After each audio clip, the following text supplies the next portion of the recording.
તો એક સાંધે ત્યાં 13 તૂટે જેવો ઘાટ ઘડાયો છે ખેડૂતોનો। કારણ કે એક તરફ વરસાદ નથી, બીજી તરફ ખાતર નથી મળતું, જ્યાં પાણીની સુવિધા નથી તેવા વિસ્તારોમાં સ્થિતિ વધુ વિકટ છે। મગફળી, કપાસ, સોયાબીન સુકાવા પર આવી ગયા છે અને આવામાં જો વરસાદ ન વરસ્યો તો ખરીફ સિઝન કેવી રીતે નીકળશે?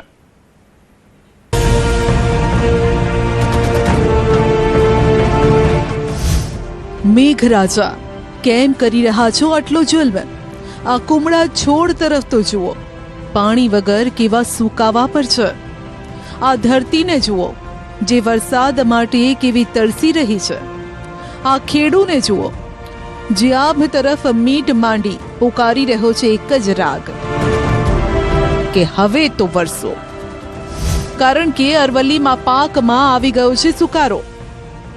અરવલ્લી જિલ્લો આમ તો ખેતી આધારિત જિલ્લો છે। નાના મોટા ખેડૂતો જમીન ચીરી સોનું પકવે છે, પણ આ વખતે કુદરતનો માર એવો પડ્યો કે ખેડૂતોને પડ્યા પર પાટું સમાન સ્થિતિ સર્જાઈ છે। અરવલ્લીમાં 1 લાખ હેક્ટર કરતા વધુ જમીનમાં જે પાકનું વાવેતર કરવામાં આવ્યું છે તેના પર ખતરો મંડરાઈ રહ્યો છે। છેલ્લા ઘણા સમયથી આકાશમાં બંધાતા વાદળો વરસી નથી રહ્યા। પાકમાં સુકારો આવી જતા ખેડૂતો હવે ચિંતામાં મુકાયા છે કે વાવેલા પાકનું શું થશે।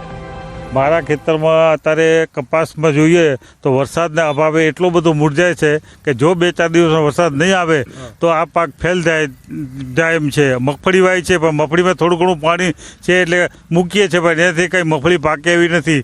4-5 વીઘા સોયાબીન હતું, શરૂઆતમાં વાવ્યું તો વરસાદ ખેંચાયો એટલે એમાં કંઈ દાણા બગડી ગયા એટલે ખેડી નાખ્યું છે। આ 5 થી 7 હજાર ખર્ચો કરી નાખ્યો છે ખાતર, દવાનો, પાણીનો, પણ કોઈ વળતર મળે એવું હાલ કરી દેખાતું નથી। અરવલ્લી જિલ્લામાં પ્રથમ વરસાદ બાદ ખેડૂતોએ કુલ 1.5 લાખ હેક્ટર જમીનમાં કપાસ, મગફળી, સોયાબીન જેવા જુદા જુદા પાકોનું વાવેતર કર્યું હતું, જેમાં 51,000 હેક્ટર જમીનમાં મગફળી, 22,000 હેક્ટરમાં સોયાબીન, 13,800 હેક્ટરમાં કપાસનું વાવેતર કરાયું છે। પ્રથમ વરસાદ વરસ્યા બાદ વરસાદે લાંબો વિરામ લઈ લીધો ને હાલ આ તમામ પાકો પાણી વગર તરસી રહ્યા છે। વરસાદના અભાવે કપાસના પાકમાં સુકારાનો રોગ આવી ગયો છે। કપાસના છોડના પાન પીળા પડી અને સુકાઈ રહ્યા છે। વરસાદી પાણી ન મળતા પાકનો વિકાસ પણ રૂંધાઈ ગયો છે। અરવલ્લી જિલ્લાની વાત કરીએ તો અરવલ્લી જિલ્લામાં 1 લાખથી વધુ હેક્ટર જમીનમાં ચોમાસાની આશાએ વાવેતર કરવામાં આવ્યું છે। દ્રશ્યો બતાવીશ કે આ તરફ જે મગફળીનું વાવેતર કરવામાં આવ્યું છે તેમાં હવે ડ્રીપ ઇરિગેશન દ્વારા જેનો સહારો લઈ અને ખેડૂતો હાલ પોતાનો જે પાક છે એને બચાવી રહ્યા છે। 1 અઠવાડિયું વીતી ચૂક્યું છે અને આ સંજોગોમાં વરસાદની કોઈ આશા અપેક્ષા નથી, કારણ કે ચોમાસું પાક માટે અવિરત વરસાદની અપેક્ષા રહેતી હોય છે। આ તરફ તો પાક બતાવીશ કે આ કપાસ વાવેતર કરવામાં આવ્યું છે અને કપાસના વાવેતર વચ્ચે જે છોડ છે એ છોડ સુકાવા માંડ્યા છે અને જે છોડની હાલત આપ જોઈ શકો છો કે જે એનો વિકાસ થવો જોઈએ એ વિકાસ થતો નથી, તેના કારણે જે છોડ હાલ બગડવા માંડ્યા છે। ગત વર્ષની સરખામણીએ અરવલ્લી જિલ્લામાં 41% વરસાદ ઓછો છે। બીજી તરફ મગફળીનો પાક પણ ઉગી ગયો છે, જે પણ સુકાવા પર છે। જે ખેડૂતો પાસે પાણીની સગવડ છે તેવા ખેડૂતો ડ્રીપ ઇરિગેશન દ્વારા પાકને બચાવવા મથામણ કરી રહ્યા છે।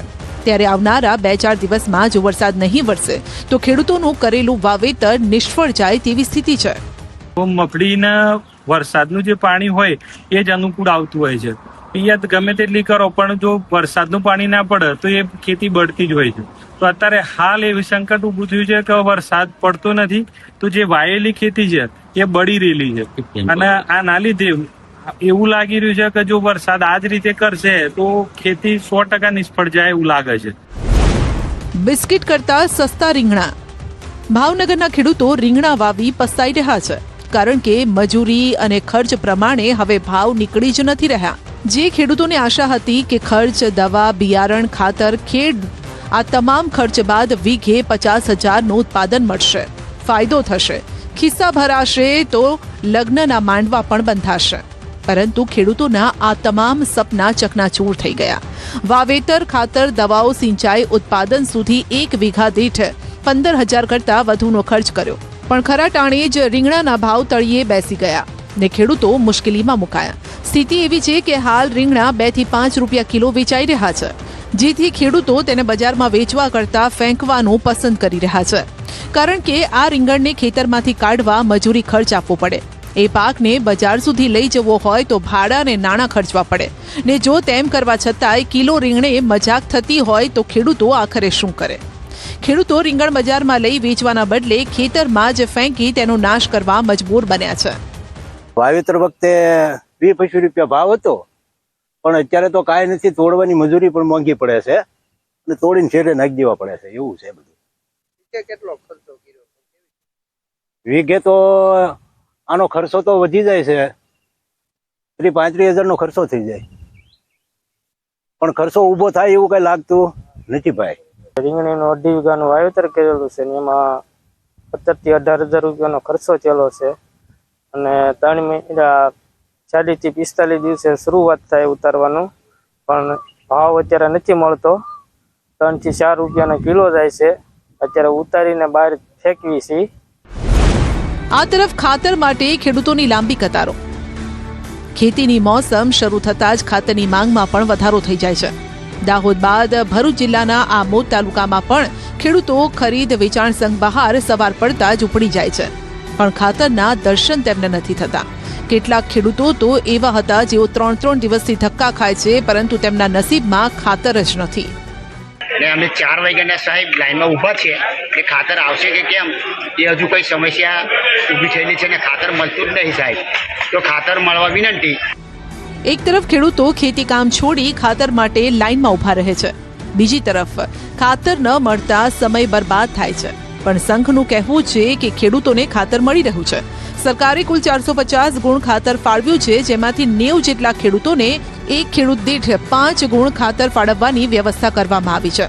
યુરિયાની ગાડી આવેલી છે અને આજે આ વિતરણનું કામ ચાલુ છે અને વિતરણમાં જે ખેડૂતો ઉભેલા છે એમને આપણે ટોકન નંબર આપેલા છે અને એક ખેડૂતને 5 યુરિયાની ગુણ પ્રમાણે ટોકન આપીને વિતરણનું કામ ચાલુ છે.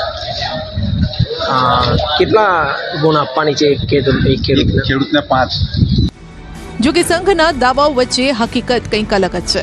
ખાતરની મર્યાદિત ઉપલબ્ધતા વચ્ચે ખેડૂતોએ લાઈન તો લગાવવી જ પડે છે અને જેથી ખેડૂતોમાં અસંતોષ પણ જોવા મળી રહ્યો છે. રાજ્યમાં ચાલી રહ્યો છે અસલીની આડમાં નકલીનો ખેલ. ક્યાંક નકલી મસાલા ઝડપાયા, ક્યાંક વરિયાળી, તો ક્યાંક આખી નકલી ઘી અને નકલી ફ્રૂટ બિયરની ફેક્ટરી. અને જ્યાં જુઓ ત્યાં બસ નકલીની જ બોલબાલા છે. અને ત્યારે વસ્તુ જરા જોઈને ખરીદજો, નહીતર તમે પણ છેતરાઈ જશો.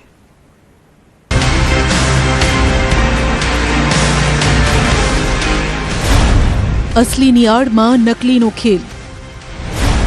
શંકાસ્પદ ઘીનું કારખાનું, નકલી ફ્રૂટ બિયરની ફેક્ટરી, મસાલામાં ભેળસેળ, ડુપ્લિકેટ દારૂની પણ ફેક્ટરી. હવે આમાં નક્કી કેવી રીતે કરવું કે શું અસલી છે અને શું નકલી? કારણ કે કેટલાક લેભાગુ તત્વો વધુ કમાઈ લેવાની લાલચમાં બજારમાં નકલી માલ પધરાવી રહ્યા છે.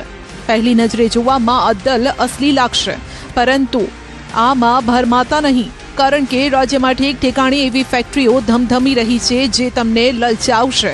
ઓછા પૈસામાં અસલી માલની લોભામણી જાહેરાતો પણ કરશે, પણ જો તમે તેના ઝાંસામાં આવી ગયા તો ગયા સમજો. નકલી ઘી બનાવવાનું કારખાનું ઝડપાયું. કામરેજ તાલુકામાં નકલી ઘી બનાવવાનું એક શંકાસ્પદ કારખાનું ઝડપાયું છે. પોલીસે નવાગામની સીમમાં આવેલા શ્રીજી ઇન્ડસ્ટ્રીઝમાં દરોડા પાડીને કાર્યવાહી કરી. આ દરોડામાં મોટી માત્રામાં શંકાસ્પદ ઘી અને તેને બનાવવા માટે ઉપયોગમાં લેવાતી મલાઈ જપ્ત કરાઈ. પોલીસ અને ફૂડ એન્ડ ડ્રગ્સ વિભાગની સંયુક્ત કાર્યવાહીમાં કુલ 103 કિલો શંકાસ્પદ ઘી અને 112 કિલો મલાઈનો જથ્થો કબજે કરાયો છે. આ સેમ્પલને વધુ તપાસ માટે FSLમાં મોકલી આપવામાં આવ્યા છે. હાલ જપ્ત કરાયેલા જથ્થાને સીલ કરી દેવાયો છે. આટલી મોટી માત્રામાં નકલી સામગ્રી મળી આવતા લોકોના સ્વાસ્થ્ય સાથે ચેડા થતા હોવાની આશંકા સેવાય છે. FSL રિપોર્ટ આવ્યા બાદ ઘીમાં કેટલી હદે ભેળસેળ કરવામાં આવતી હતી તે સ્પષ્ટ થશે. કામરેજ પોલીસે આ મામલે વધુ તપાસ પણ હાથ ધરી છે. નકલી કારખાનાના મૂળ સુધી પહોંચવા પ્રયાસ પણ કરી રહ્યા છે. નકલી ફ્રૂટ બિયરનું કારખાનું. કામરેજ નકલી વસ્તુઓ બનાવવાનું જાણે હબ બની ગયું છે. કામરેજમાં થોડા સમય પહેલા જ ફ્રૂટ બિયરનું નકલી કારખાનું પકડાયું હતું. કામરેજના ધાવતા ગામે રહેણાંક મકાનની પાછળ નકલી ફ્રૂટ બિયરની ફેક્ટરી ધમધમતી હતી. ભંગારની કાચની બોટલો અહીં લાવવામાં આવતી. તેમાં ફ્લેવર, કેમિકલ અને ગેસ ભરીને બ્રાન્ડેડનું લેબલ લગાવી ફ્રૂટ બિયરનું વેચાણ થતું. ફૂડ અને ડ્રગ્સ વિભાગે મોટી માત્રામાં એક્સપાયરી ડેટ વાળી સોડા અને એનર્જી ડ્રિંક્સના જથ્થાને સ્થળ પર જ નાશ કર્યો છે. આ ફેક્ટરી ચલાવતા રાજસ્થાનના ધનાલાલ ગુર્જરને ઝડપી પડાયા છે. ફૂડ વિભાગે શંકાસ્પદ ફ્રૂટ બિયરનો જથ્થો સીઝ કર્યો. ભેળસેળયુક્ત મસાલાની ફેક્ટરીનો પર્દાફાશ. તમારી રસોઈમાં સ્વાદ વધારતો મસાલો ક્યાંક બીમારીનો ડોઝ તો નથી ને?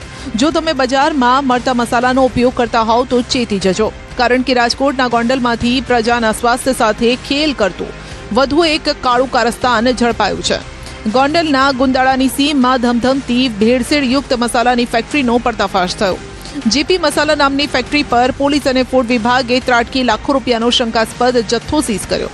સવાલ એ છે કે આખરે મસાલાના નામે તૈયાર શું થતું હતું? ધાણા જીરુંનું ભૂસું, મકાઈનો લોટ, પામોલીન તેલ અને તેમાં હાનિકારક કૃત્રિમ કલરનું મિશ્રણ, આ તમામ વસ્તુઓ ભેળવીને તૈયાર કરાતો હતો નકલી મસાલો, અને પછી આ ભેળસેળનો માલ બજારમાં પહોંચાડાતો હોવાનો ખુલાસો થયો છે. દરોડા દરમિયાન ફેક્ટરીના ગોડાઉનમાંથી 41,91,000 રૂપિયાનો મુદ્દામાલ સીઝ કરવામાં આવ્યો છે.